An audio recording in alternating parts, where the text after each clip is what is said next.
E todas as vezes que eu tentava estudar sobre este assunto, eu entendia que não era o tempo do Senhor. Eclesiastes fala que tem tempo para todas as coisas debaixo do sol.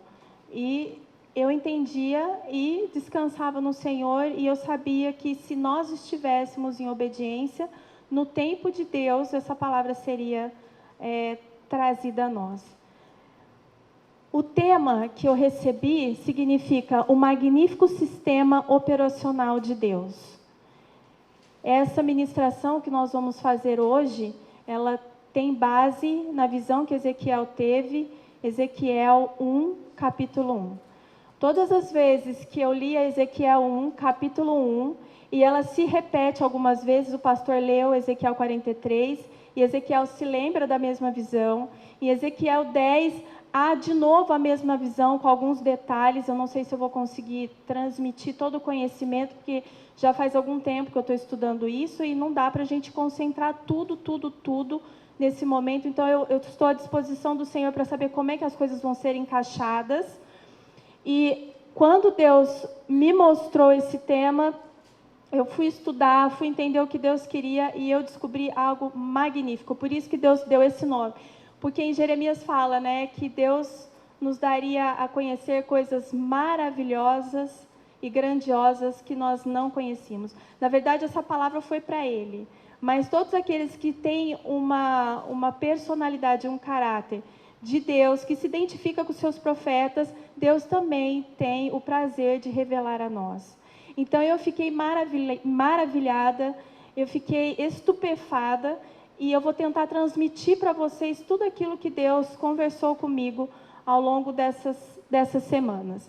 Então, o magnífico sistema operacional de Deus tem a ver com Ezequiel 1. E isso tem a ver com a hierarquia de Deus. Como assim? Deus soberano do universo.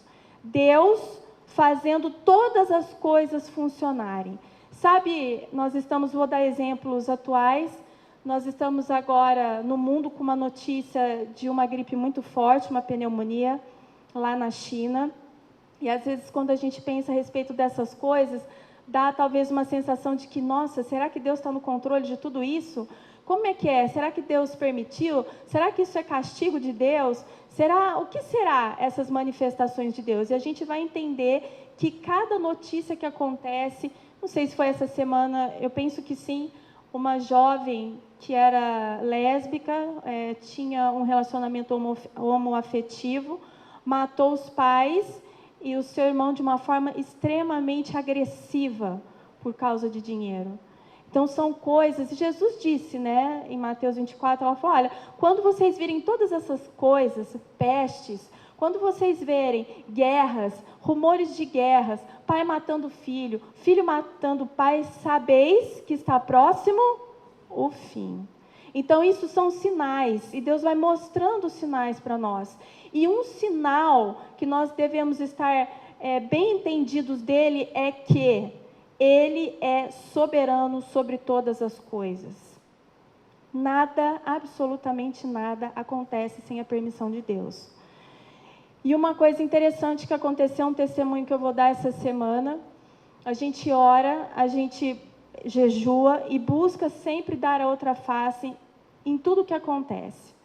Eu nunca na minha vida movi uma ação judicial contra ninguém.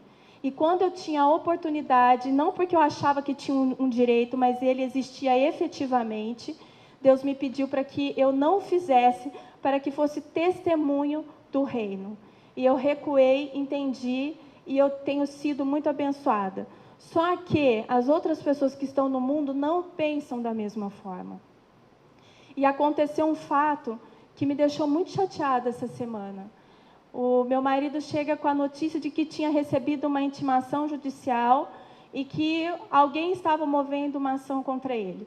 E eu sei como ele procede, eu sei o modo dele agir, eu sei a idoneidade dele.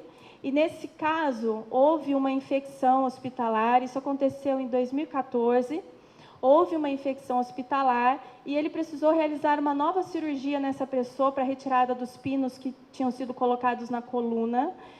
E ao retirar, ficou tudo bem, a moça não teve nenhum déficit, não ficou aleijada, ou seja, tudo aconteceu de um modo, ao nosso ver, perfeito.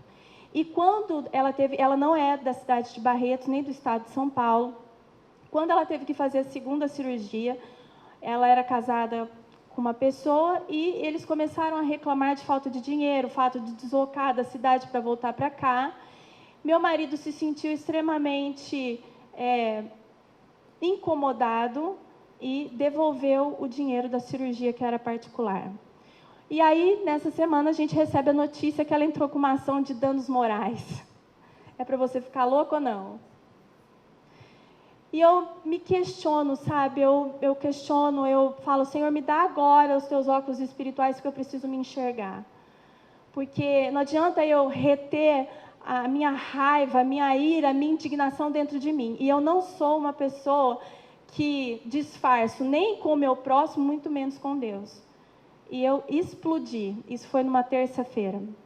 Ninguém em casa percebeu. Estava cada um nos seus afazeres, mas eu comecei a ficar muito brava. Eu creio que não era muito com Deus, porque na minha cabeça sempre vinha assim, não, mas Deus permitiu para que todas as coisas viessem sobre Jó, para que ele tivesse uma experiência maior com Deus. E eu tenho certeza, pelo magnífico sistema operacional de Deus, que nada lhe escapa ao consentimento. E se ele não quisesse, ele teria barrado, eu não teria nem ficado sabendo disso. E se ele permitiu algo, ele quer trabalhar na minha casa. E eu sempre buscando as riquezas da benignidade de Deus, que foi o versículo até que a Simone usou, porque quando a gente reconhece as riquezas da benignidade de Deus, isso nos leva ao arrependimento. Mas eu estava muito brava.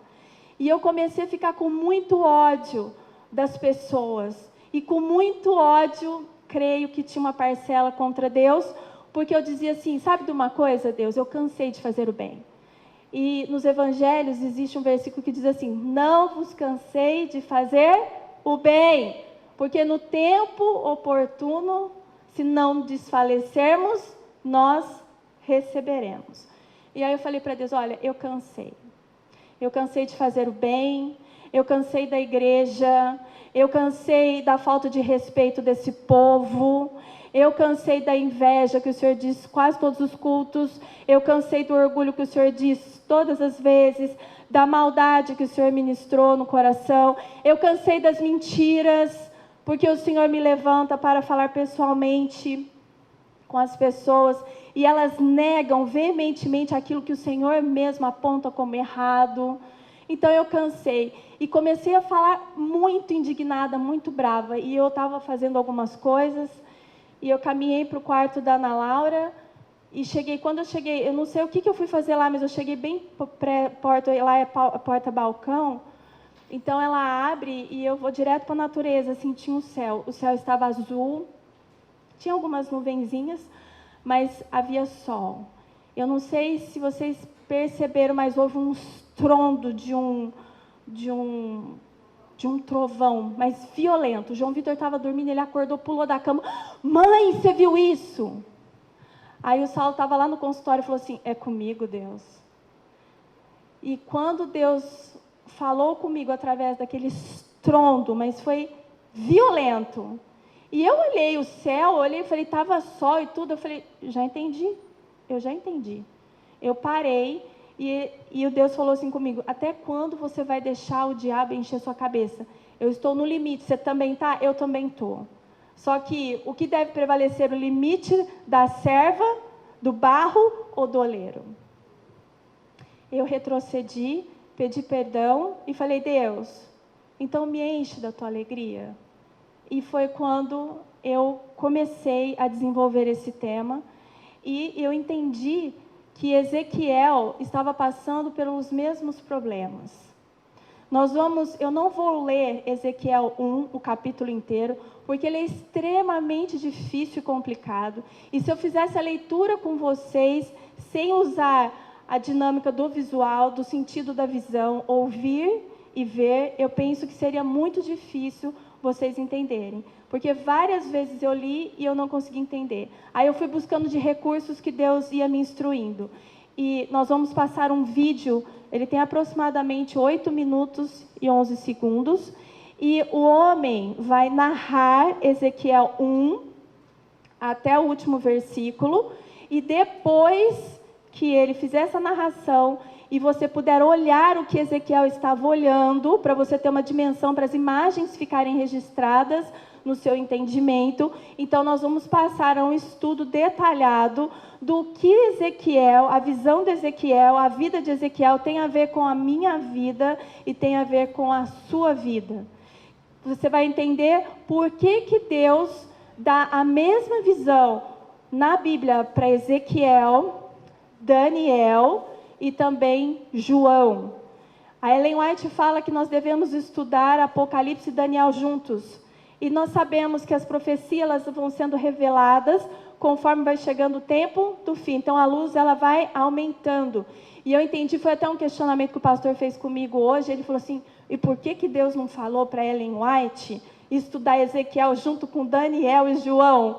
E eu falei, porque é progressivo e Deus não concedeu tudo a uma pessoa só. Tem servos fiéis na terra que amam ao Senhor, que cometem erros, mas retrocedem, se posicionam, e Deus tem prazer de animar a alma deles. Então nós vamos entender a importância do livro de Ezequiel para os nossos dias. Nós vamos fazer uma aplicação para os nossos dias e para as nossas vidas, tá? Eu peço que vocês não desconcentrem do vídeo, porque senão depois vai ficar mais difícil acompanhar a explicação, tá bom?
E aconteceu no 30º ano, no 4º mês, no 5º dia do mês, que estando eu no meio dos cativos, junto ao rio Quebar, se abriram os céus, e eu tive visões de Deus. No 5º dia do mês, no 5º ano do cativeiro do rei Jeoiaquim, veio expressamente a palavra do Senhor a Ezequiel, filho de Buzi, o sacerdote, na terra dos caldeus, junto ao rio Quebar, e ali esteve sobre ele a mão do Senhor. Olhei, e eis que um vento tempestuoso vinha do norte, uma grande nuvem, com um fogo revolvendo-se nela, e um resplendor ao redor, e no meio dela havia uma coisa, como de cor de âmbar, que saía do meio do fogo, e do meio dela saía a semelhança de 4 seres viventes.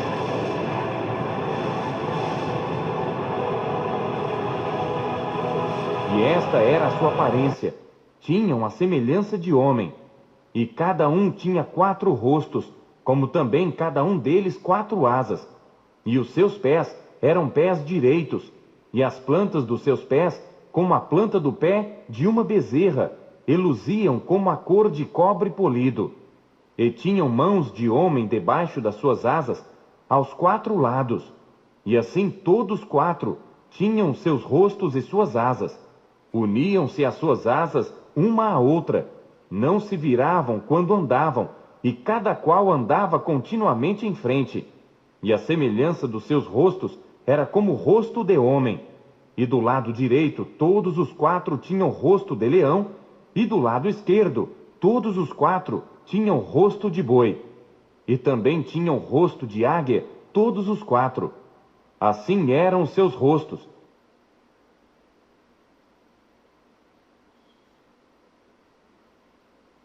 As suas asas estavam estendidas por cima.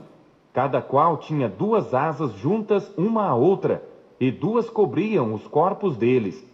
E cada qual andava para diante de si, para onde o Espírito havia de ir, iam. Não se viravam quando andavam. E quanto à semelhança dos seres viventes, o seu aspecto era como ardentes brasas de fogo, com uma aparência de lâmpadas. O fogo subia e descia por entre os seres viventes, e o fogo resplandecia, e do fogo saíam relâmpagos. E os seres viventes corriam e voltavam à semelhança de um clarão de relâmpago. E vi os seres viventes, e eis que havia uma roda sobre a terra junto aos seres viventes, uma para cada um dos quatro rostos. O aspecto das rodas e a obra delas era como a cor de berilo, e as quatro tinham uma mesma semelhança, e o seu aspecto e a sua obra era como se estivera uma roda no meio de outra roda. Andando elas, andavam pelos seus quatro lados, não se viravam quando andavam, e os seus aros eram tão altos que faziam medo. E estas quatro tinham as suas cambotas cheias de olhos ao redor, e andando os seres viventes, andavam as rodas ao lado deles, e elevando-se os seres viventes da terra, elevavam-se também as rodas. Para onde o Espírito queria ir, eles iam, para onde o Espírito tinha de ir. E as rodas se elevavam defronte deles, porque o Espírito do ser vivente estava nas rodas. Andando eles, andavam elas, e parando eles, paravam elas. E elevando-se eles da terra, elevavam-se também as rodas defronte deles, porque o Espírito do ser vivente estava nas rodas. E sobre as cabeças dos seres viventes havia uma semelhança de firmamento, com a aparência de cristal terrível, estendido por cima sobre as suas cabeças. E debaixo do firmamento estavam as suas asas direitas, uma em direção à outra. Cada um tinha duas, que lhe cobriam o corpo de um lado, e cada um tinha outras duas asas, que os cobriam do outro lado. E andando eles, ouviu o ruído das suas asas, como o ruído de muitas águas, como a voz do Onipotente, um tumulto, como o estrépito de um exército. Parando eles, abaixavam as suas asas. E ouviu-se uma voz vinda do firmamento, que estava por cima das suas cabeças. Parando eles, abaixavam as suas asas. E por cima do firmamento, que estava por cima das suas cabeças, havia algo semelhante a um trono que parecia de pedra de safira. E sobre esta espécie de trono havia uma figura semelhante a de um homem, na parte de cima, sobre ele. E via como a cor de âmbar, como a aparência do fogo pelo interior dele ao redor, desde o aspecto dos seus lombos e daí para cima. E desde o aspecto dos seus lombos e daí para baixo, vi como a semelhança de fogo e um resplendor ao redor dele, como o aspecto do arco que aparece na nuvem no dia da chuva. Assim era o aspecto do resplendor em redor. Este era o aspecto da semelhança da glória do Senhor. E vendo isto, caí sobre o meu rosto e ouvi a voz de quem falava.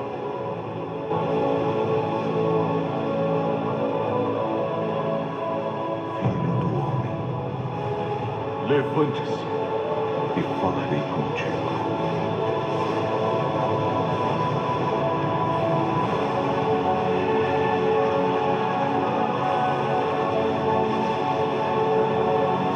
Então entrou em mim o Espírito quando ele falava comigo, e me pôs em pé, e eu vi o que me falava. Eu te enviarei ao povo de Israel, às nações rebeldes que se voltaram contra mim, e saberão que há um profeta entre eles. Ainda que se veja entre escorpiões, não tenha medo de suas palavras e nem se assuste. Ouça o que te digo. Não se oponha como eles. Tu lhes dirás as minhas palavras, quer ouçam, quer deixem de ouvir.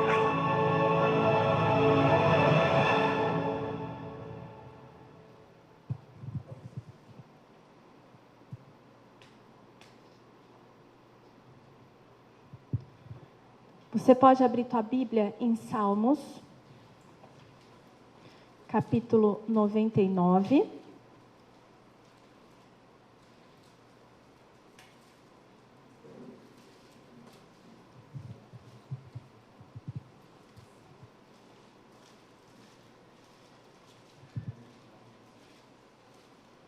A grandeza do reino de Deus.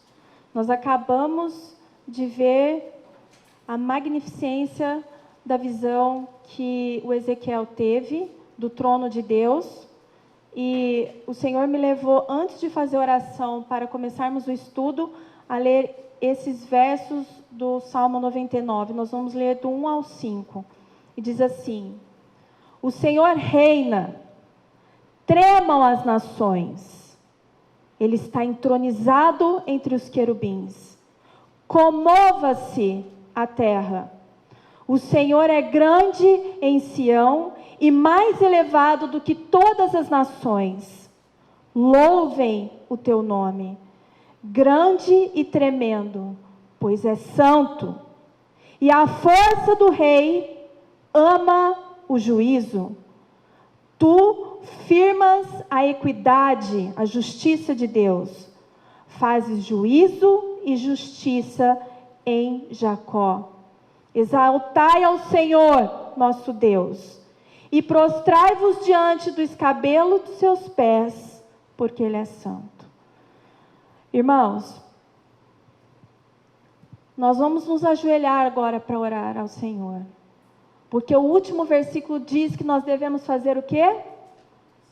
Exaltar o nome de Deus e fazer o quê? Prostrai-vos diante do escabelo. Para que o Senhor está pedindo isso para nós? Porque Ele só vai liberar a compreensão. Eu posso dar mastigado para você, mas se Ele fechar o seu entendimento, você não vai chegar ao conhecimento dessa palavra. E se você não chegar ao conhecimento dessa palavra, significa que você está como o filho pródigo, muito distante do Pai. E como foi extremamente propício, eu não sabia o que a Simone ia ministrar pela manhã, e nós nem devemos nos preocupar com isso, se temos consciência e confiança que Deus está na direção da igreja. E ela disse: Deus tem chamado os seus filhos todos? Não. Aqueles que se arrependem. E arrependimento, segundo Provérbios 28:13, é aquele que confessa, só, não, deixa, este alcança misericórdia. O fato de você estar na igreja hoje não significa salvação. As tuas palavras ao Senhor e as tuas orações não significam salvação. O que significa salvação? Atitude. O que significa salvação? Obras. Pastora, você está cometendo uma blasfêmia. Porque a palavra de Deus diz que nós não somos salvos pelas obras, mas pela graça. Perfeito, nós somos salvos pela graça, o favor imerecido. Mas também diz que se Deus não encontrar na minha fé obras, o que acontece? Ela é morta. E também diz que é impossível agradar a Deus se nós não tivermos fé. Sem fé é impossível agradar a Deus. Então, quando estamos em Cristo, somos impulsionados a fazer obras para a salvação, para a confirmação de que Cristo realmente é Senhor e Salvador das minhas vidas, das nossas vidas. E nós vamos entender pela visão o quanto Deus avalia as nossas obras. Nos livros memoriais, escrito lá em Malaquias, se eu não me engano é o capítulo 3, não está registrado as suas orações, não estão registradas as suas falas. O que está registrado são obras. E é através dela que Jesus testifica se realmente Ele é Senhor da sua vida. Para entendermos um pouquinho então de Ezequiel e alguns capítulos de Ezequiel, nós vamos nos ajoelhar em humilhação e submissão a Deus. E lembra que as suas palavras sozinhas, elas não geram em você obras. Cristo em vós é a esperança da glória. Se Cristo está em mim, necessariamente Deus encontra obras que não são queimadas pelo fogo. Então ore, e orar é com palavras. Mas diga assim para Deus: a partir de hoje, não serão mais as minhas palavras, elas serão poucas diante do Senhor, mas muitas em obras. Quando o Senhor olhar para a minha vida, eu digo assim: quando Deus fez aquele estrondo e me colocou no meu lugar, eu disse: Senhor, sejam poucas minhas palavras diante de Ti. Pequei contra Ti, somente contra Ti pequei. Pode me ajudar? Bem pouca. Reconhece e fala: agora olha a minha vida e avalia o meu arrependimento pelas minhas atitudes. Então, diga isso para o Senhor quando você se ajoelhar: Senhor, que sejam poucas as minhas palavras diante de Ti, mas muitas obras que são como ouro de Ofir, o ouro mais precioso, estejam diante do Senhor nessa manhã. E se Tu queres, revelas a mim o propósito da visão de Ezequiel. Amém?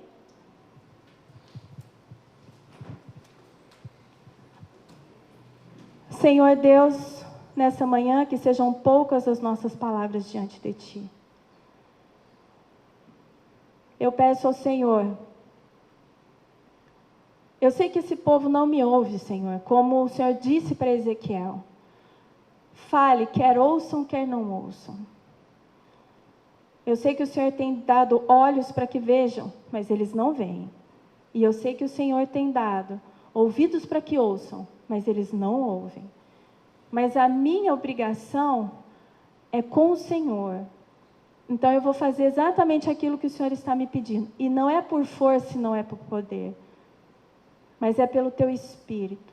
Então eu clamo nessa manhã a Tua capacitação no meu ser para conseguir desenvolver e explicar aquilo que Tu mesmo fizeste comigo.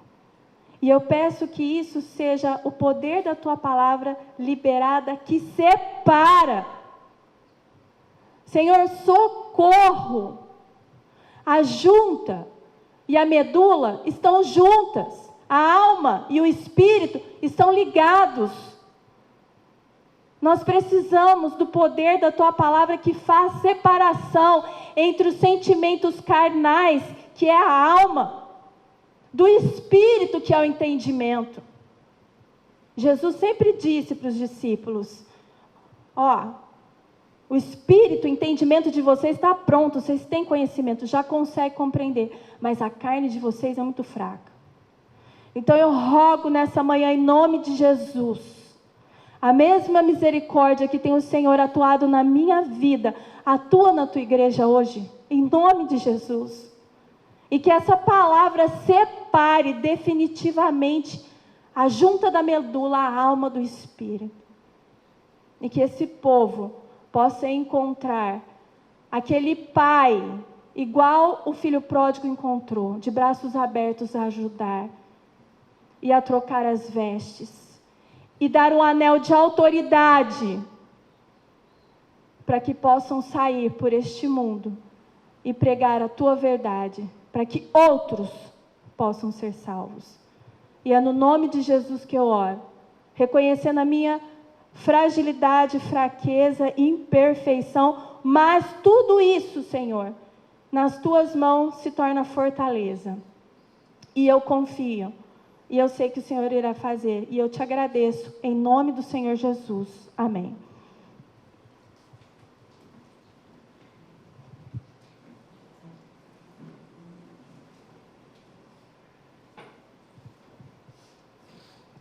Então, abre lá a tua Bíblia, em Ezequiel, capítulo 1. É um livro antes de Daniel. Para a gente começar o estudo, eu precisei estudar muitos profetas, e estudando um pouco de Daniel, estudando um pouco de Jeremias, eu entendi uma coisa fantástica. Se alguém já sabia, eu peço perdão da minha ignorância, mas eu entendi uma coisa tremenda. A primeira coisa para você entender esse capítulo é saber que em Israel existia 2 reinos. Quais eram eles?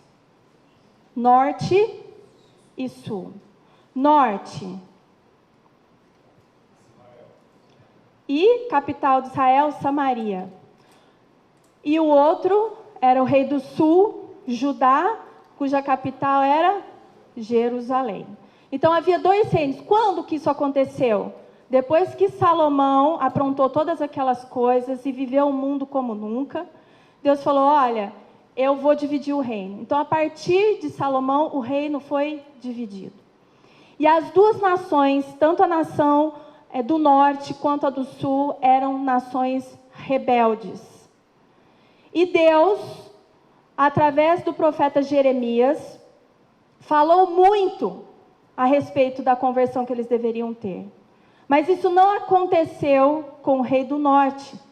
E o reino do norte, ele foi dizimado. Não existia mais o rei do norte na visão de Ezequiel. Ele tinha sido dizimado.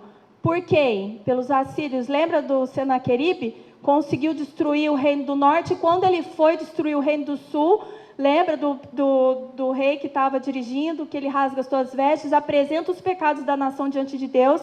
Deus aceita, manda um anjo que mata os 185.000 soldados e manda o rei Senaqueribe de volta, e chega lá, ele é morto pelos filhos.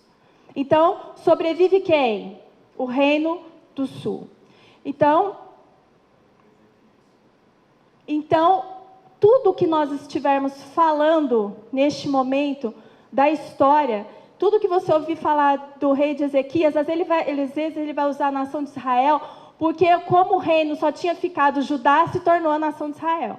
Mas você tem que entender que o reino do norte já não mais existia, tinha sido dizimado.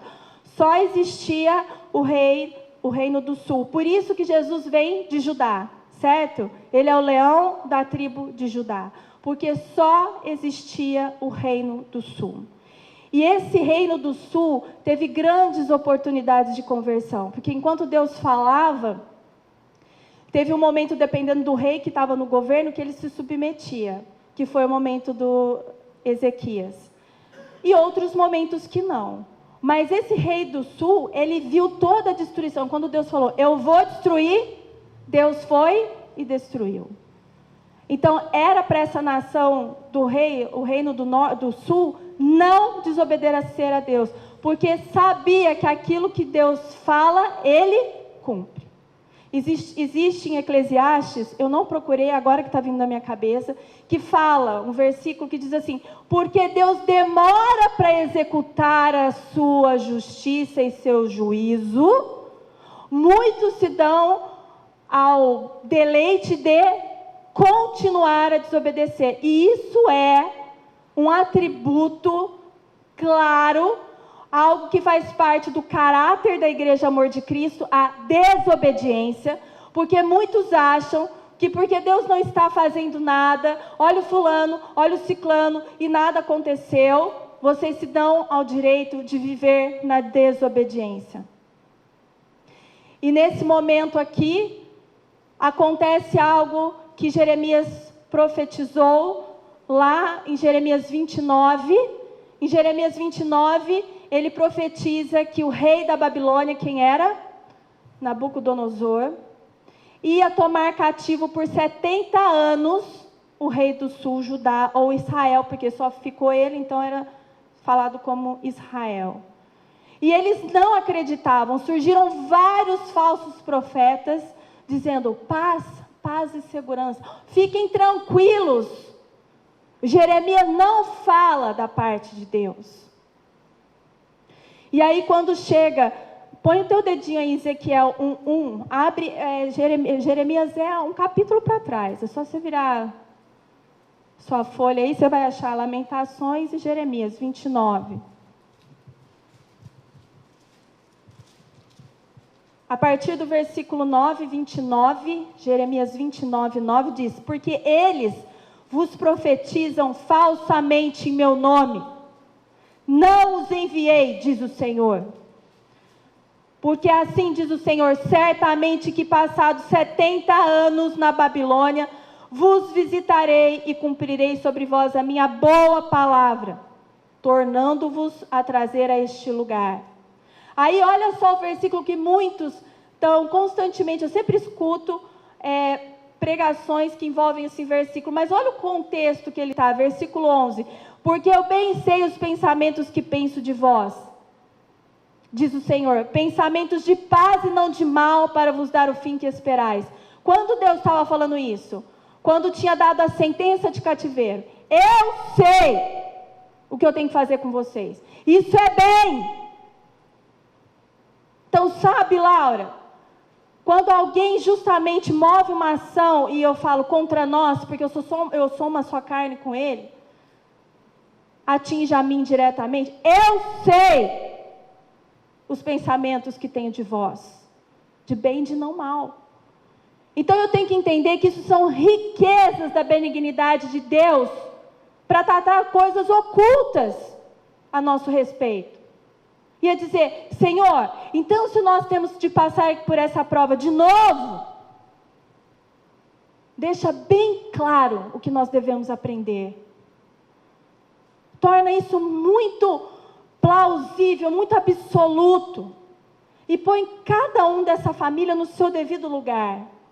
E a parte que me cabe eu já estou reivindicando agora. Pode falar, Senhor. Quais são os defeitos que o Senhor tem visto em mim? Aonde eu errei? E muitos não aceitam o tratamento de Deus. Essa nação, esse reino do sul, Judá, não aceitava. Quando foi lançada a profecia, era para que eles se submetessem, se humilhassem a Deus, reconhecessem os seus pecados e Deus se arrependeria do mal que iria fazer a eles. Mas o mal que ia se tornar em bem. Porque Deus nunca executa o mal pelo mal, mas Ele executa o mal para que gere em nós salvação. É o suprassumo do bem. É o desejo desesperado de Deus de tê-lo nos céus com Ele. Então, queridos irmãos, aqui nós aprendemos uma lição, que se você tem passado por dificuldades, eu não sei quais são elas. De alguns talvez eu tenha algum conhecimento. Entenda que nada escapa ao magnífico sistema de operação de Deus. O que é o sistema de operação de Deus? É o modo como Ele opera. É magnífico. É perfeito. É ordenado. É harmonioso. É salvífico. Produz frutos de arrependimento. Então a igreja tem que parar de ser queixosa. E aí muitos têm chegado diante do Senhor para se queixar das suas provas. Mas elas vêm de Deus. Sabe quem mandou Nabucodonosor para levar em cativeiro 70 anos o rei do sul? Deus. E nós vamos ver que esse povo aí se rebelou. Não aceitou. E as coisas, cada vez que eles se rebelavam contra Deus, pior as coisas ficavam. E Deus é tão magnífico, magnífico, magnífico. Eu fui ficando maravilhada. E hoje, para mim, o melhor livro da Bíblia é Ezequiel. Eu comecei a compreender o amor de Deus. Num tempo de cativeiro, declarado de 70 anos, Deus levanta 3 profetas. Porque o povo tinha sido espalhado. Houve uma primeira leva. Quem foi nessa primeira leva que nós sempre ouvimos falar? Daniel. A primeira leva de Nabucodonosor para a Babilônia foi os ricos, os doutos, os nobres, de famílias que tinham grande inteligência, tinham estudado. Por isso que Daniel e seus amigos foram na primeira leva. E eles foram levados para a Babilônia, num lugar específico, dentro do palácio do Nabucodonosor. Nesse momento, Israel não tinha sido toda tirada de Jerusalém, o rei do sul. Algumas pessoas, os mais humildes, os menos doutos, ficaram em Israel, em Jerusalém. Nesse momento, Jeremias continuava lá profetizando. Então, um pouco do povo que ficou em Jerusalém, Deus deixou um profeta. Jeremias continuava a falar para aquele povo: se arrependam, olha, começou o cativeiro, se arrependam. Enquanto isso, Daniel profetizava nos palácios, porque ele não se deixou contaminar, porque ele teve uma instrução poderosa através dos seus pais, que ensinaram Daniel no caminho que ele devia andar. Isso é uma coisa que me choca grandiosamente, porque muitos vêm até mim dizendo assim: ô pastora, meu filho é assim, assim, assado. Na minha casa está acontecendo assim, assim, assado. O que eu faço? E o Senhor falou algo muito especial comigo, tem falado há muitos anos. Eu creio que isso ele tem falado há muitos anos, mas que houve posicionamento da minha parte, foi do ano passado para cá. O Senhor falou assim para mim: o quanto os teus filhos são importantes para você? E eu disse: eles são tudo para mim. Aí Deus falou assim: eu não levo em consideração as suas palavras, eu levo em consideração as suas atitudes, as tuas obras. E eu pensei: e como eu posso provar o amor que eu tenho por eles?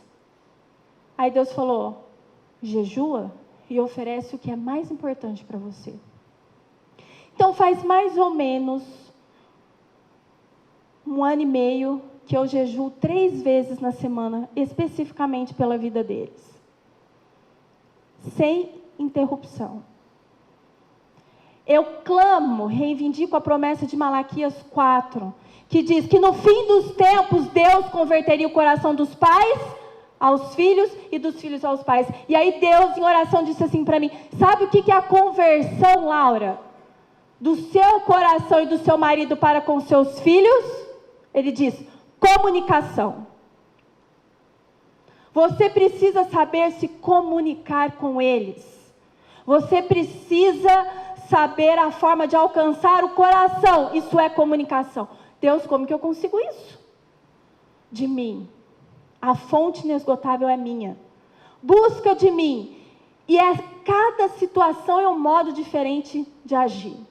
Então eu comecei a ver grandes resultados dentro da minha casa. Eu tenho muitas lutas, que se eu contasse para vocês, nós não íamos sair daqui hoje.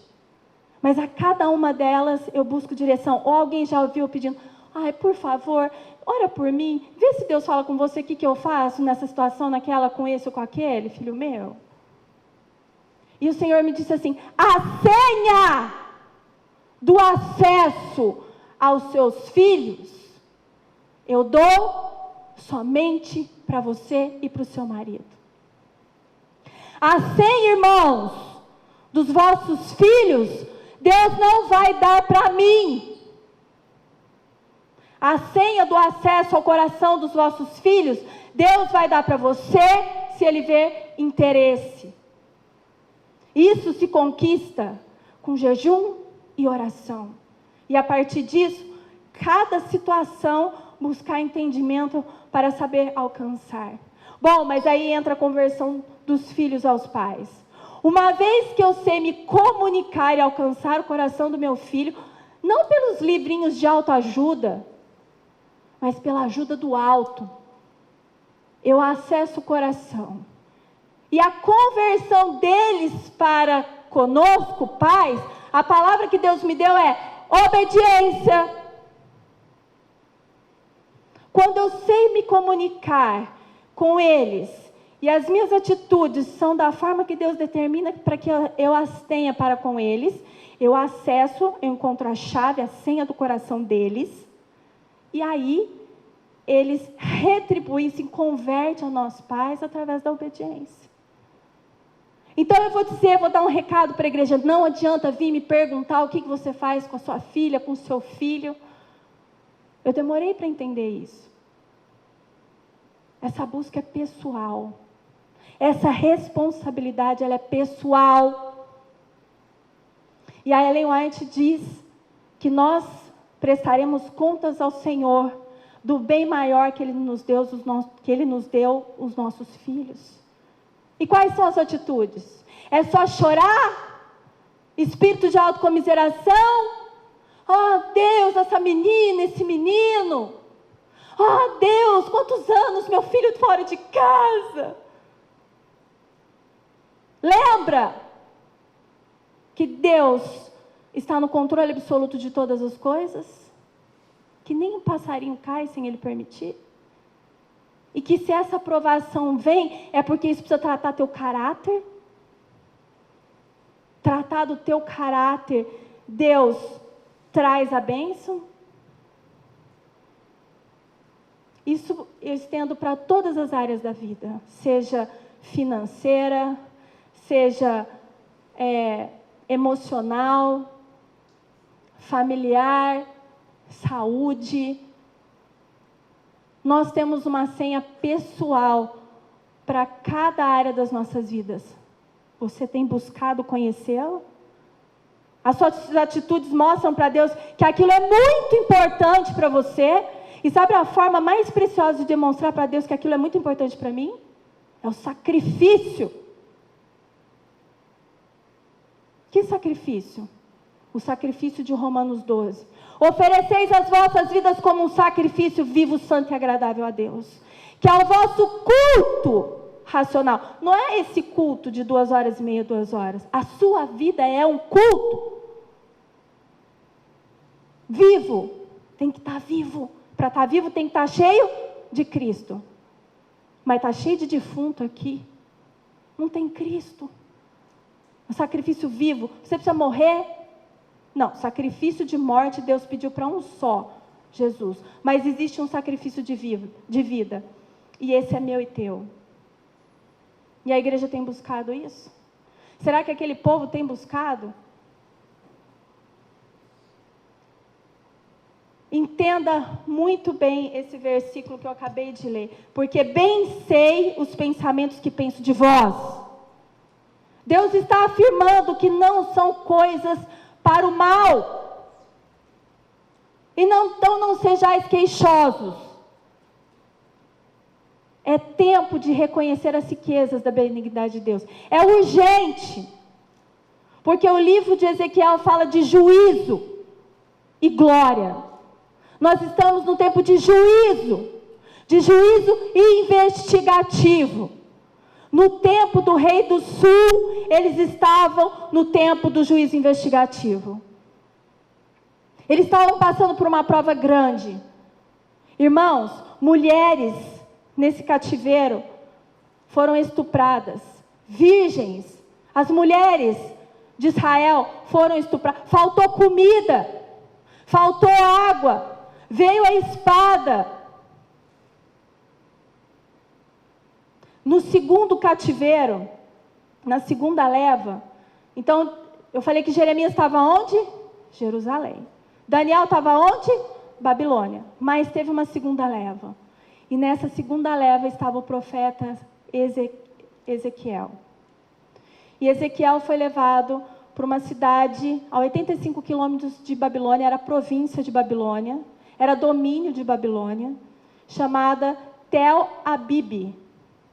E lá ficaram os cativos da segunda leva. Então o povo de Deus tinha sido espalhado. Então eu tinha um pouco do povo de Deus em Babilônia, eu tinha no palácio, eu tinha um pouco do povo de Deus na província chamada Tel Abibe, e eu tinha um pouco do povo de Deus em Jerusalém. Nesses 3 lugares Deus levanta profetas.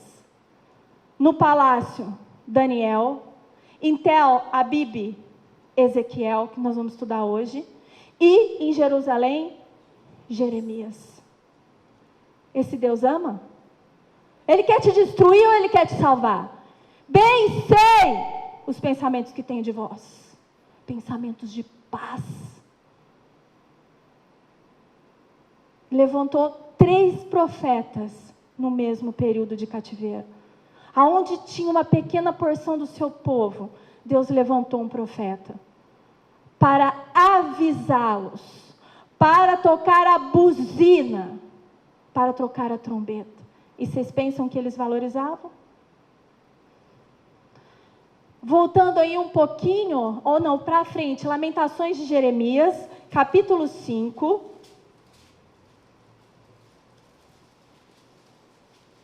Olha o pensamento dos que estavam cativos em Babilônia. Então, Jeremias vendo todo aquele sofrimento e o povo endurecendo de dura cerviz, chora e se lamenta pela condição do povo. Versículo 7. Esse era o pensamento do povo. O povo pensava assim, ó: nossos pais pecaram e já não existem.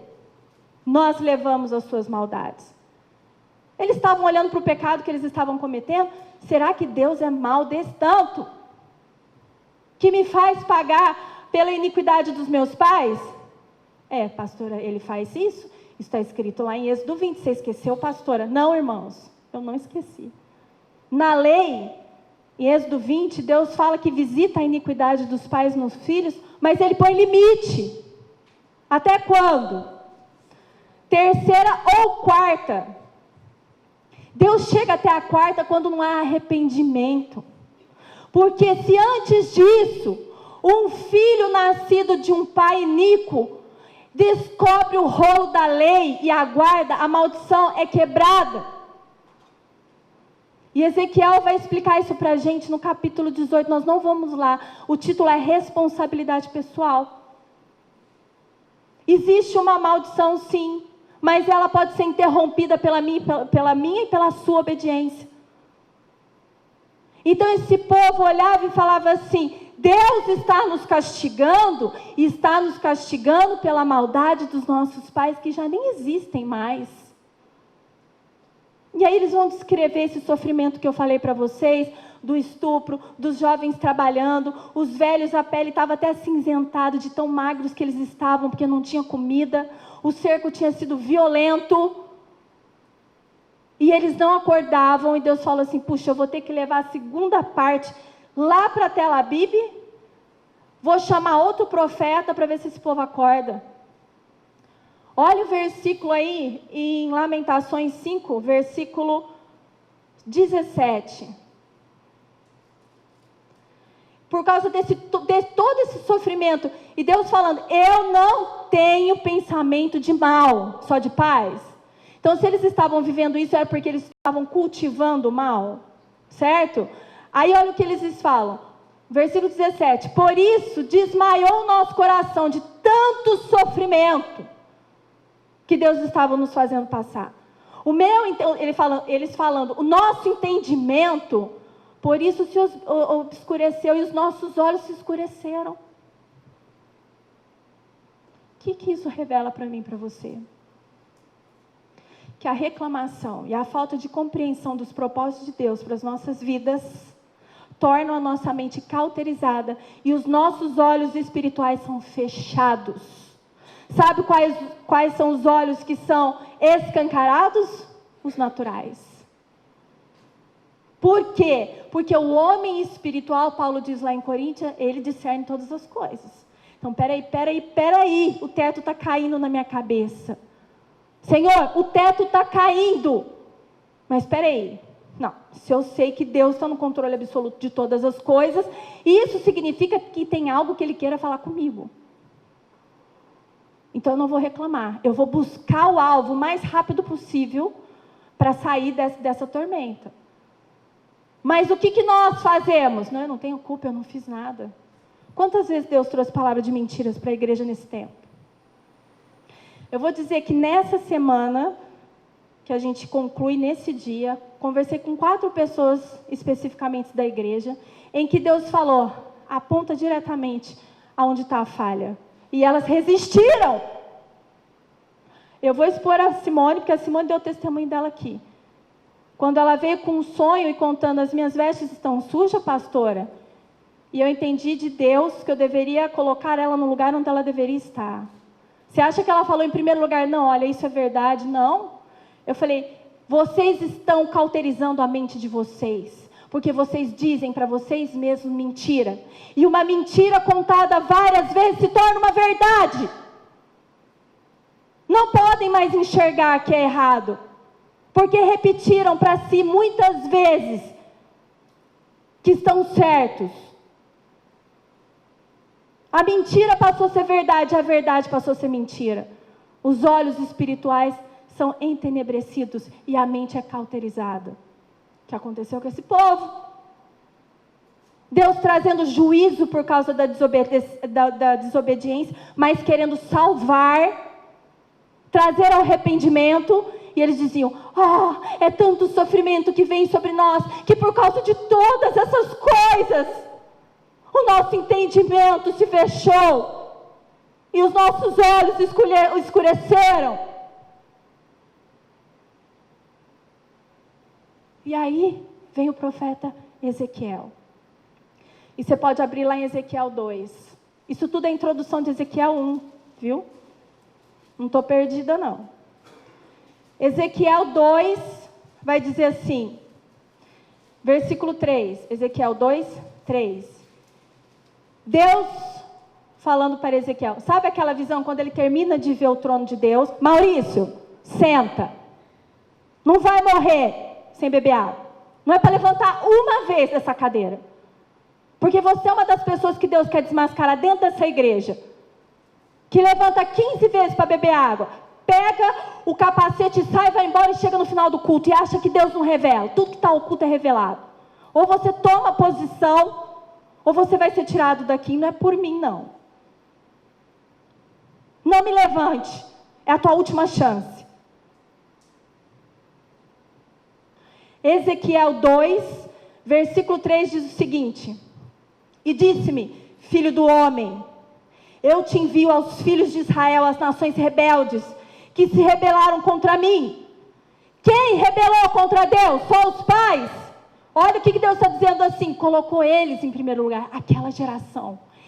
Eles e os seus pais prevaricaram contra mim até mesmo este dia.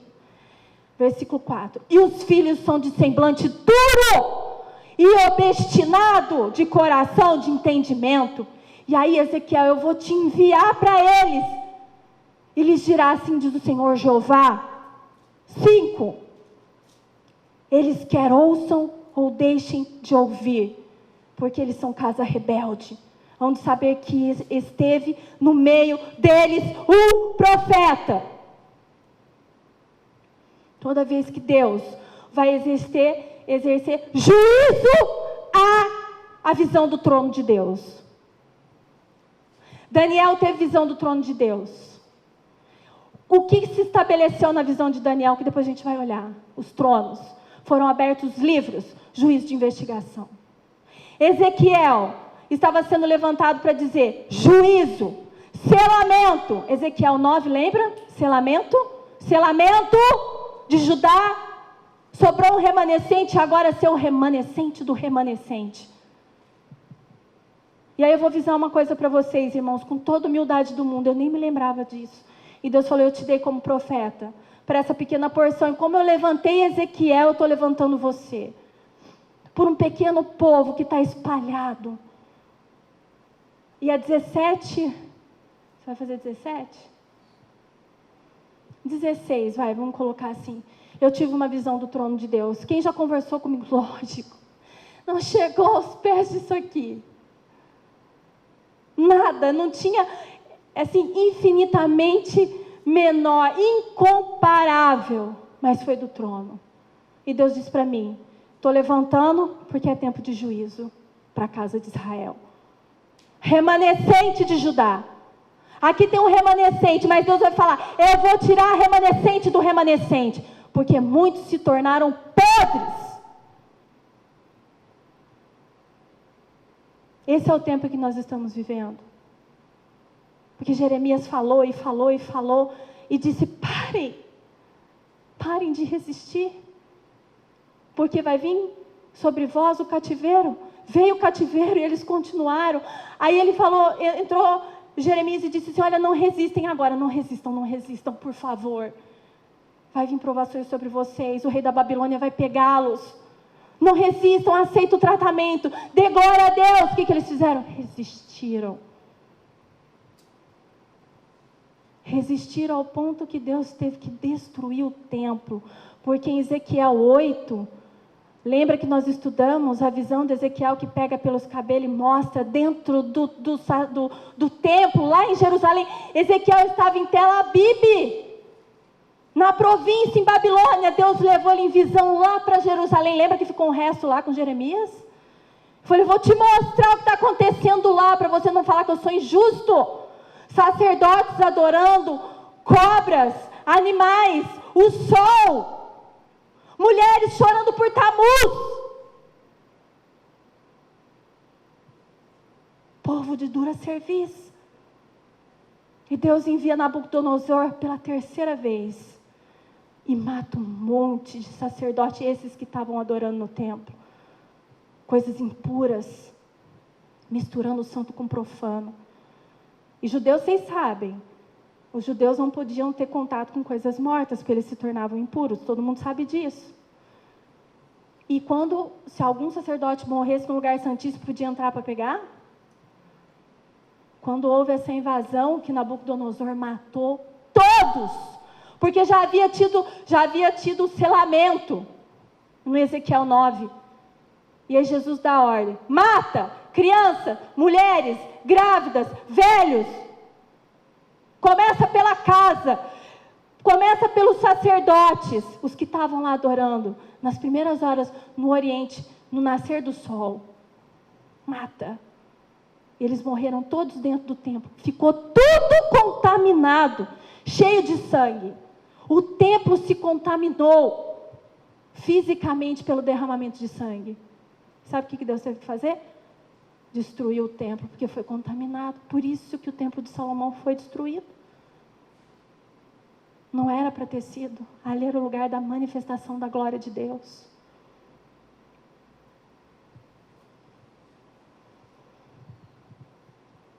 Só que aqui, irmãos, com a graça de Deus e com muita humilhação, porque eu cometo muitos erros, aqui os sacerdotes não vão cometer esse tipo de pecado. Porque os impuros serão tirados. E essa igreja vai existir até o momento que Deus disser: está consumado o tempo de reuniões como igreja, como corpo. Porque depois vai ter que passar para as casas. E aí já é um outro tempo. Esse povo dessa história é a nossa história. Isso é o que Deus está falando ao nosso respeito. Nós adotamos a doutrina dos satanistas, do rei do sul, que diz que uma mentira contada muitas vezes se torna uma verdade. E para quebrar esses muros, só Deus. 4 pessoas. E foi uma luta intensa. Porque eu apontava e havia desculpa. Chorava, pranto, autocomiseração. Quando Davi foi apontado pelo profeta Natã, o que ele fez? Chorou? Ficou lá se lamentando? Ele disse: pequei! Pequei contra o Senhor. E eu mereço toda a sentença que o Senhor vai me dar. É assim que nós nos portamos diante de Deus? Não! Então vai haver juízo. É tempo de juízo investigativo. O que você está fazendo com as provações que Deus coloca na sua vida? Agora vamos tendo uma noção do livro, de quem é Ezequiel e que momento ele atuou. Nós vamos ler a visão então. E diz assim: e aconteceu no 30º ano, no 4º mês, Ezequiel 1:1. E aconteceu no 30º ano. Aqui o Ezequiel está dizendo que ele tinha 30 anos. E aí, estudando um pouco para saber, porque no versículo seguinte vai falar: e aconteceu a visão no 5º ano do reinado do rei Joaquim. Eu falei, é no 30º ou é no 5º? Não estou entendendo. E aí a gente tem que ir buscando auxílio até a coisa clarear, né? E aí, eu entendi que no 30º ano significa que ele estava com 30 anos. Por quê? Porque em Números, no capítulo 4, nós não vamos lá, no versículo 3, diz que os sacerdotes só poderiam começar a trabalhar após completados 30 anos. Mas como o templo já estava destruído, lembra?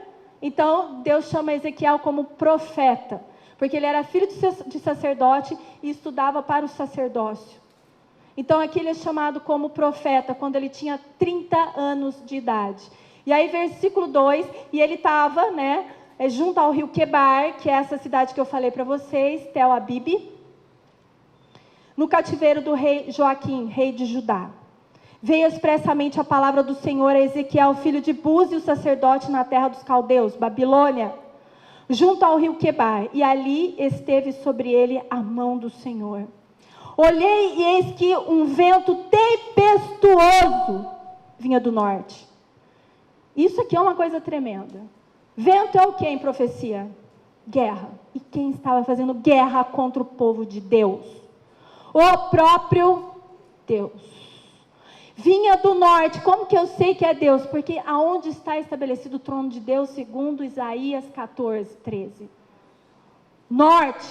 Quando nós estudamos Daniel 11, versículo 44, o pastor até citou, que fala que os rumores do norte significam os juízos de Deus. Vento intempestuoso vindo do norte é juízo.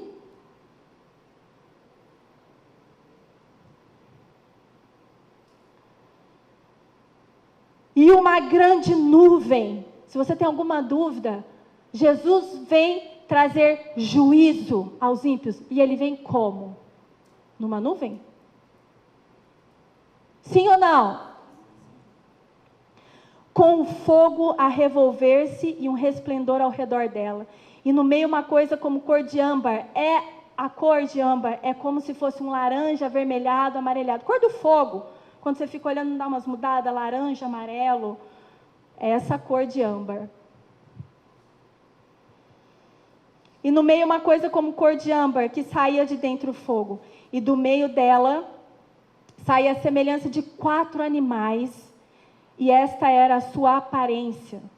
Tinham a semelhança de um homem.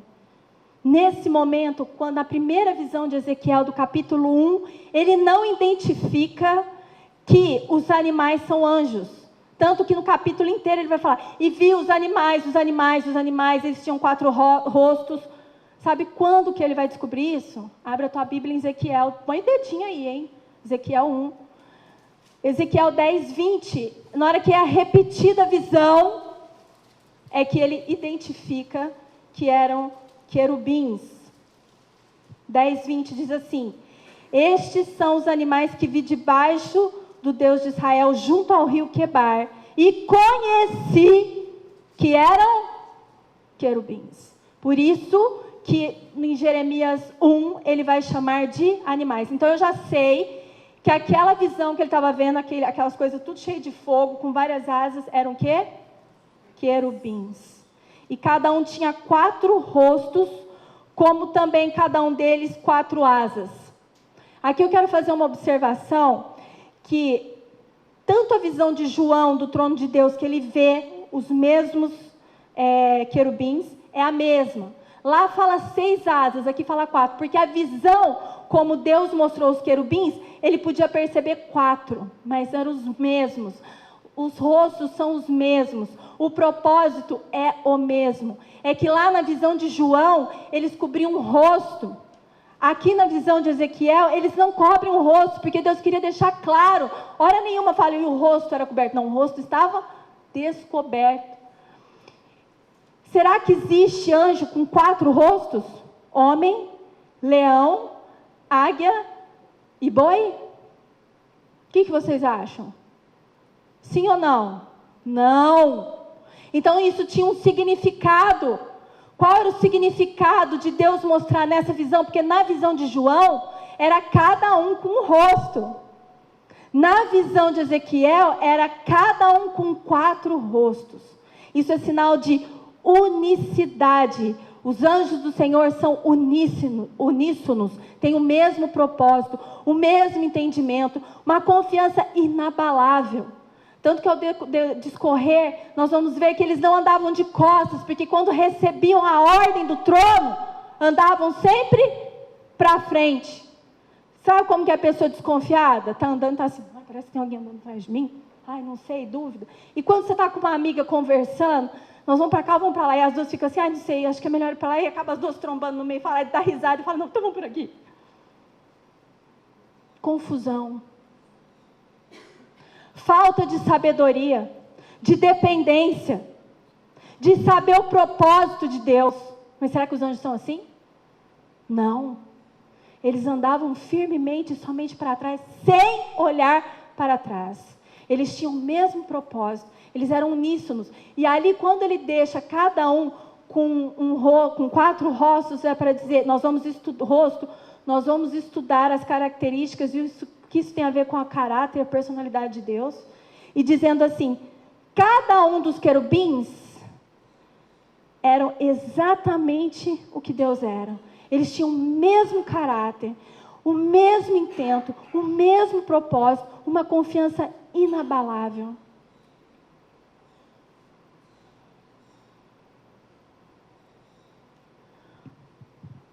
Então aqui começou a falar do rosto, né, dos 4. Cada um tinha 4 rostos, como também cada um deles 4 asas.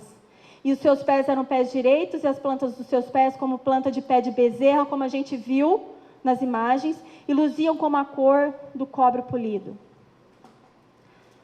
Só um minutinho, irmãos.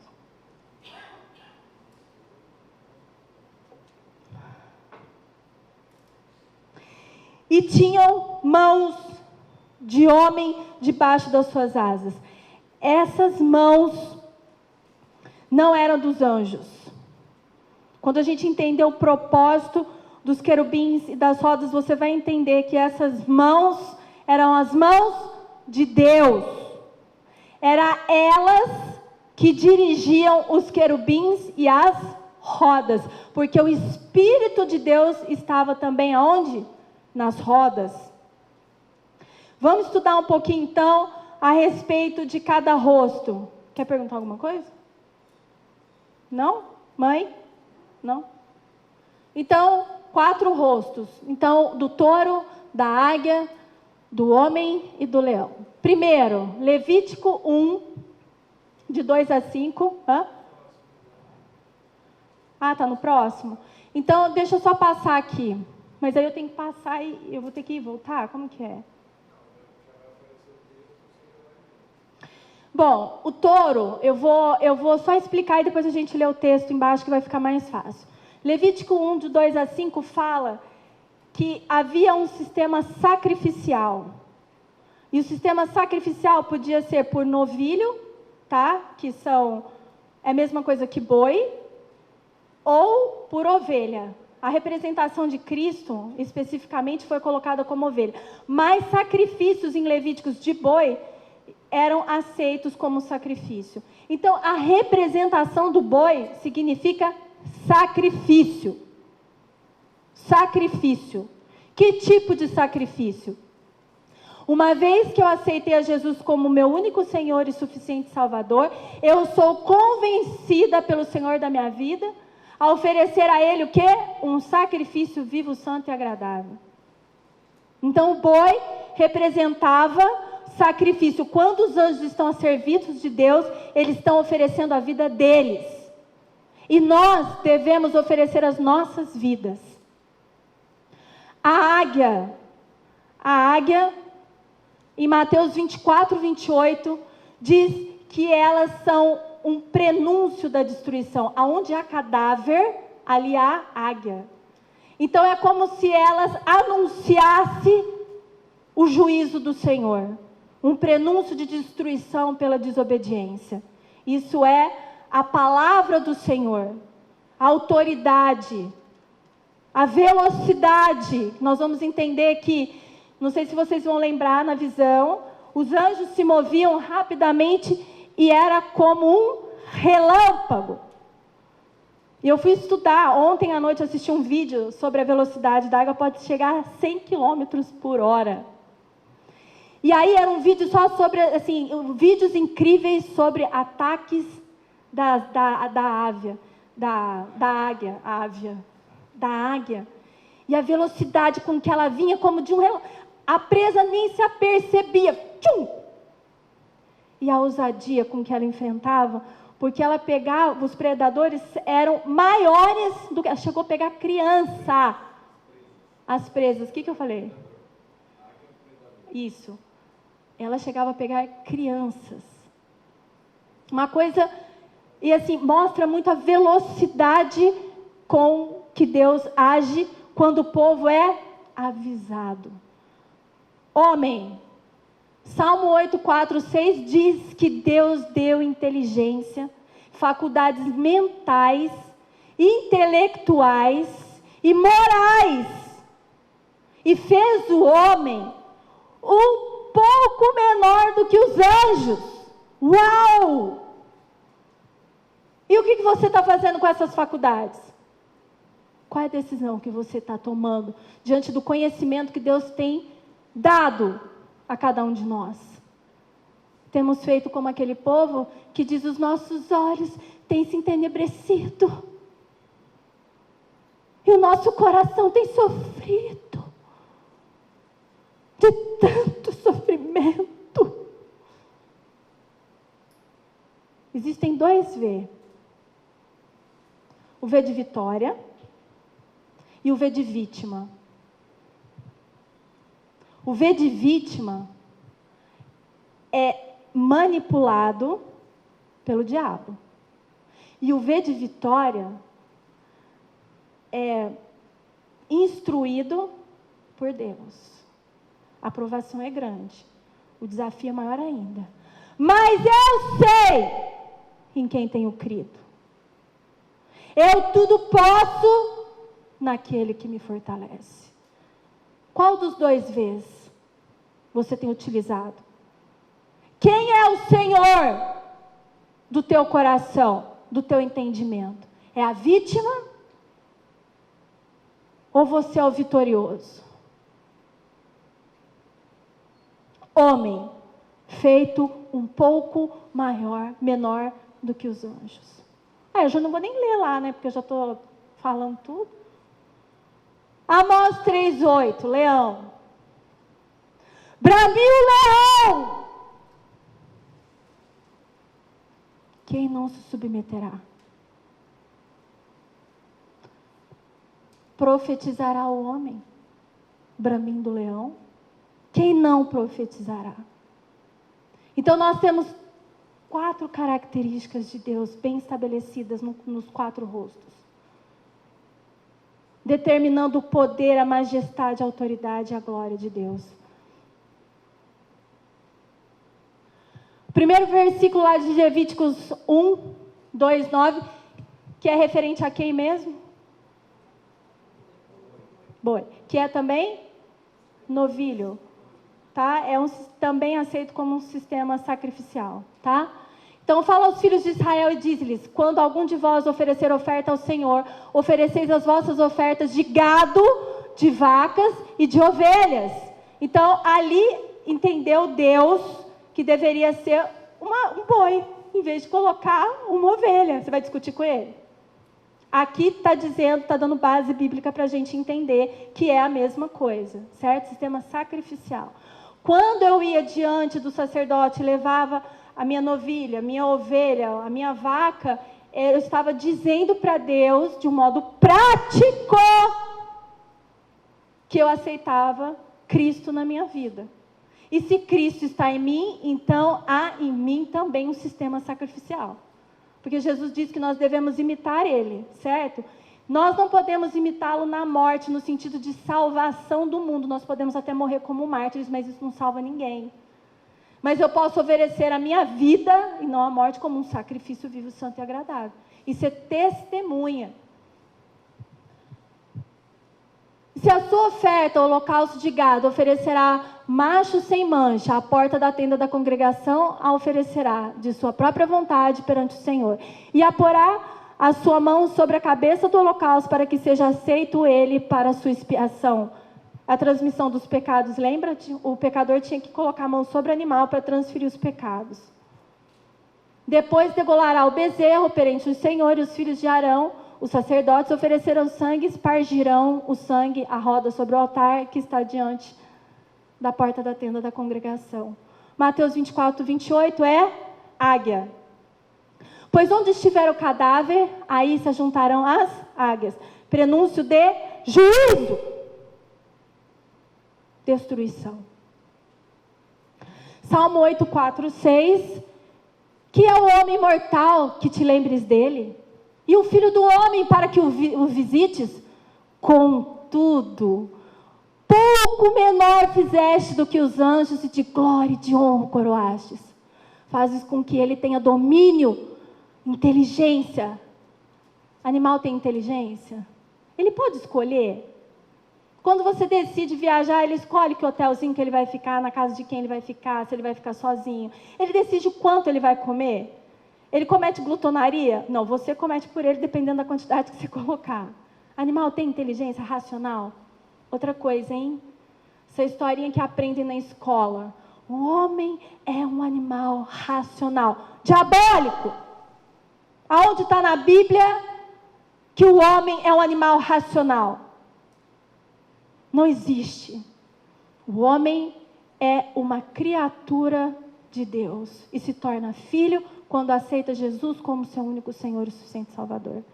Por isso que Nabucodonosor, quando extrapolou o cálice da iniquidade, da abominação, da ira de Deus, ele se tornou um animal. Não fisicamente, irmãos. Deus tirou o intelecto. Ele deixou de pensar como homem. Por isso Deus se tornou um animal. É nesse sentido, tá? Que fala sobre Nabucodonosor. Então, contudo, pouco menor fizeste do que os anjos, e de glória e de honra coroaste. Isso é maravilhoso, só que traz grande juízo. Porque se os anjos têm uma grande consciência e eles são uníssonos na obra, não desconfiam de Deus, e nós somos feitos um pouco menor, e por sermos feitos um pouco menor, nós temos o auxílio de Cristo ainda. Existe justificativa para mim e para você? Qual é a decisão que vocês estão tomando? Que justificativa mentirosa apresentam a Cristo? Porque Cristo não apresenta orações mentirosas para Deus. Fazes com que os homens, tenham domínio sobre as obras das tuas mãos. Tudo pusestes debaixo dos seus pés, dos pés dos homens. E Amós 3,8. Bramiu o leão, quem não temerá? Falou o Senhor Jeová, quem não profetizará? Ezequiel não foi louco, né? Ezequiel entendeu. Eu não fui louca. Quando Deus mandou aquele trovão, eu entendi. E eu disse ao Senhor, estou inteirona. Já entendi, não vou abrir a boca mais, já entendi. Pronto, rapidão. O João saiu tropeçando do quarto. Mãe, você viu isso? Eu falei, quietinho, fica quieto. Fica bonzinho aí, não vou falar nada. Mas os profetas e os sacerdotes da igreja amor de Cristo, o leão está bramindo, e o que eles estão fazendo? Estão temendo a Deus? Vocês temem a Deus? Se vocês disserem que vocês temem, eu vou dizer, mentiroso. Igreja de mentirosos. Porque quem teme obedece. Aqueles que me amam, esses me obedecem. Vocês estão profetizando? Não. Por quê? Porque não tem a autoridade do leão. Porque quando o leão brame, eu entrei uma vez dentro da jaula de um leão, num zoológico, chama Lujan, na Argentina. Eu não sei o que eles fazem com o leão, eu acho que fica meio dopado, né? Hoje eu penso que eu não deveria ter... Na hora que começar, você me fala. A altura do trem é aqui. A altura do leão é aqui, senão vão pensar que é trem, né? A altura do leão é aqui. Não, porque quem pega e fala assim, o trem, e fala, quem pegou o trem? Eu estava falando do leão, é o leão. O leão é aqui, mais ou menos daqui a aqui. A cabeça dele é quase eu inteira. Eu passei a mão. E eu fiz assim, não nesse momento que eu estava na jaula, fora. Gente, vocês não têm noção dessa criatura que Deus fez. Vocês não têm noção. Não, nem quando você está no zoológico vendo lá de fora, você não tem noção. É quando é colocado do lado. E eu me lembrei disso. Como? Eu estava fora da jaula, não estava nem vendo ele. Eu estava vendo outro animal, um tigre branco. E ele... Eu tremi inteirinha. Sem nem ver ele. Eu nem estava perto dele. Ah, mas os filhos dos homens são muito hipócritas. Está bramindo para a salvação, mas eles não temem. Acha que o juízo de Deus está longe demais. O decreto dominical está longe demais. Tem muito tempo para eu me preparar. Dá nada não. Eu posso vir no culto e sair, ninguém nem vai perceber. Deus está percebendo. Se a sua mente não está aqui, Deus está percebendo. Se você estende a mão para receber a bênção e você não está nem pensando naquilo, faz pouco caso, ninguém nem está acreditando, Deus está percebendo. A intenção do que você veio aqui hoje, Deus está percebendo. A forma como você guarda o sábado, Deus está percebendo. Tolice, irmãos.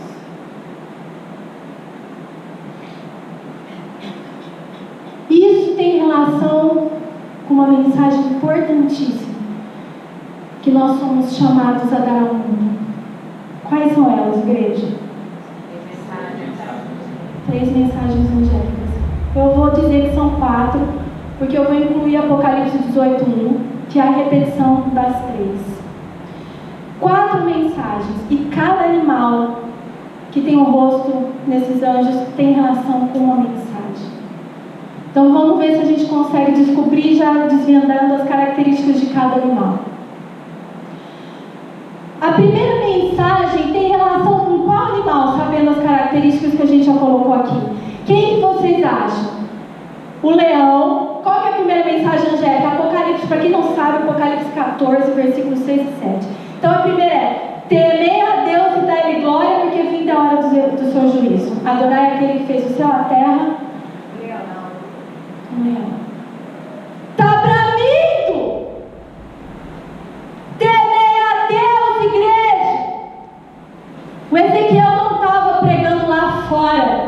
O Ezequiel estava pregando para o povo de Judá, do rei do sul. E Deus está falando, hoje eu não estou dizendo para vocês, eu não estou falando do povo que está lá fora. Eu estou preparando o povo que está aqui dentro para lançar essa mensagem lá fora com autoridade. Porque o leão tem autoridade. Jesus vai vir como leão da tribo de Judá com autoridade, com cetro nas suas mãos, na coxa escrito Rei dos Reis e Senhor dos Senhores. Não mais como um novilho, mas como um leão que ruge, que brama. Eu pergunto, a igreja tem autoridade para pregar? Temei a Deus, você teme? Dá glória! Ezequiel viu juízo e glória de Deus. Juízo, teme, e glória, dai glória àquele que fez o céu, a terra e os mares. Ótimo, então acertamos a primeira. Leão, primeira mensagem angélica, Apocalipse 14, de 6 a 7. E a segunda? Caiu Babilônia, aquela grande cidade que deu de beber a todas as nações da terra. Qual é o animal que se assemelha, que é o portador da segunda mensagem entre os rostos ali? Tirando o leão. Hã? Quem dá mais?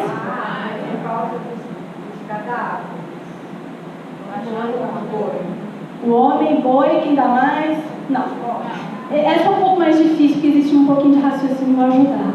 É o touro. Que, sim, é o sistema sacrificial. Quando eu aceito Cristo, o que Cristo faz? Gera em mim o mortificar da minha carne, um sacrifício. Aí eu vou colocar isso na prática para você. Quando você vai conversar com alguém e vai dizer para essa pessoa assim: olha, estão quebrando os mandamentos de Deus. O primeiro mandamento está quebrado. O povo aí adora uma trindade. Mas aí Coríntios fala em Timóteo que há um só Deus, o Pai. Ainda define. Há um só Deus. Aí ele diz: o Pai. E há um só intercessor, o Filho. Ele não diz: existem dois deuses, o Pai e o outro intercessor, e o Espírito Santo, Trindade. Quando você leva essa mensagem para alguém, a pessoa te abraça e fala: irmão, olha, eu estou tão comovida, porque você me trouxe a verdade, irmão, eu estou tão feliz. Ou sai de baixo que vão vir com uma 38 na sua cabeça descarregar. Você é louca! Você está pecando, blasfemando contra o Espírito de Deus. Existe sacrifício da minha parte? Caiu Babilônia. Pergunta que Deus fez através da irmã Ana Laura. Babilônia caiu? Porque conhecimento não significa queda. Quando eu conheço as verdades de Deus, mas eu as não pratico, não caiu para mim. Cai quando eu pratico. Como é que eu vou levar uma mensagem? Caiu Babilônia. Aquela grande cidade que deu de beber a todas as nações. Como, irmão? Se não caiu aqui. E a segunda quebra de mandamento mais importante: lembra-te do dia do sábado para o santificar. E aí quando você leva essa verdade feliz, tão sincero, vai falar, a pessoa fala: glória a Deus pela sua vida, irmão, vou perder o emprego. E não vou achar outro tão cedo, porque a coisa mais difícil que tem é arrumar emprego no trabalho no sábado. Ô, glória! Está correndo no meu sangue o sacrifício. Oh, delícia, sacrifício. É isso? Então, o boi está relacionado com a segunda mensagem. Todo mundo está entendendo? Qual é a terceira mensagem? Opa, não! Não mostrei. Não, novilho é o boi. Novilho é o boi. Não mostrei, não mostrei. E a terceira mensagem? Qual que é a terceira? É a mais importante. Porque ela faz separação entre dois grupos. O grupo que adora a Deus e o grupo que adora a besta. Se alguém e a sua, este tal, meus amiguinhos, irmãos, nessa igreja não se fala língua estranha. Nós falamos língua inteligível. Fala inglês, fala espanhol, quem souber árabe, mas não existe isso, tá?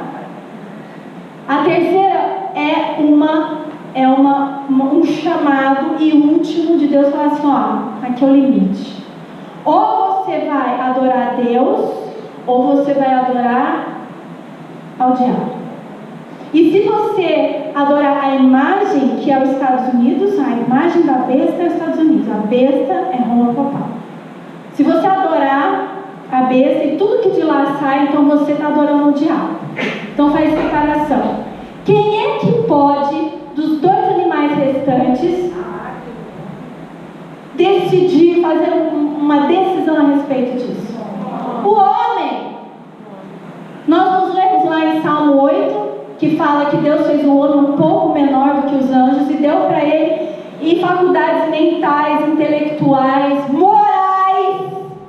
Quem pode entender a moral de Deus, os 10 mandamentos de Deus e se posicionar com relação a isso? O homem, porque animal não pode. Então, a terceira mensagem está relacionada com o homem. E a quarta, lógico, que faltou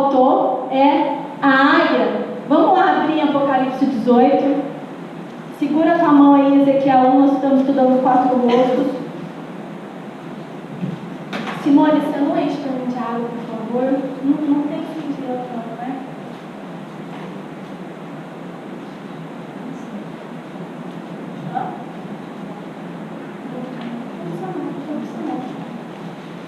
Onde que eu mandei vocês abrirem? Apocalipse 18, né?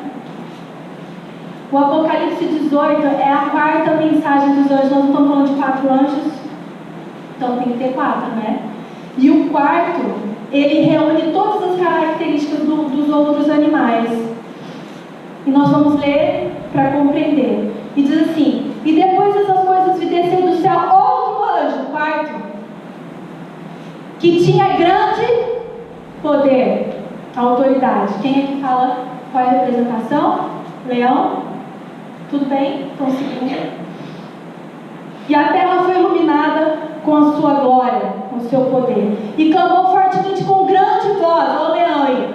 Aí agora entra, caiu ao bode, o sistema sacrificial. O grande Babilônia se tornou morada de demônios e abrigo de todo espírito imundo e refúgio de toda ave imunda e aborrecível.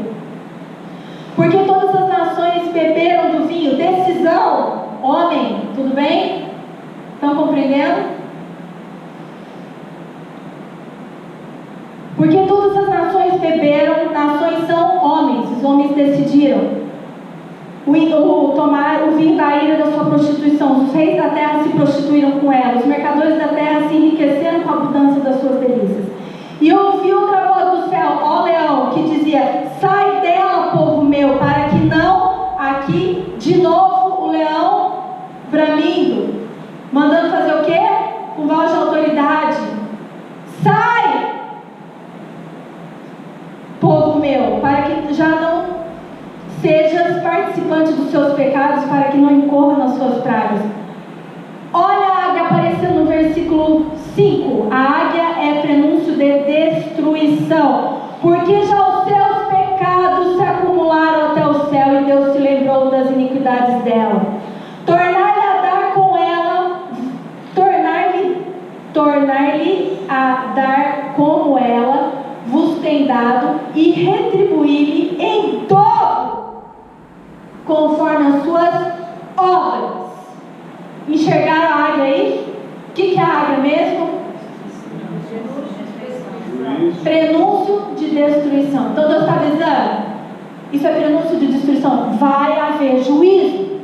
O leão está bramindo, vocês não se sacrificaram, e aí não tomaram decisões erradas, e vai vir o que sobre vocês? Eu estou falando que eu vou destruir, e se eu vou destruir, eu vou destruir. Eu fiz isso lá com Noé, quando eu disse que ia destruir, porque o meu espírito não contenderia para sempre com o homem eu destruir. Quando eu disse para Israel, como rei do norte, cuja capital era Samaria, eu vou destruir, Deus extirpou o reino do norte, ficou o reino do sul, Judá, que é o que nós estamos estudando, e Deus está falando: eu vou destruir. E Deus está falando: vocês são Judá, eu vou destruir.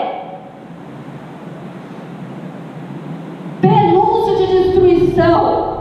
Continua murmurando, não entende não que Deus tem planos de paz para a sua vida, mesmo em meio em provas que aperfeiçoam o seu caráter. Então Deus fala que vai retribuir quantas vezes mais? Ela é muito mal, não é?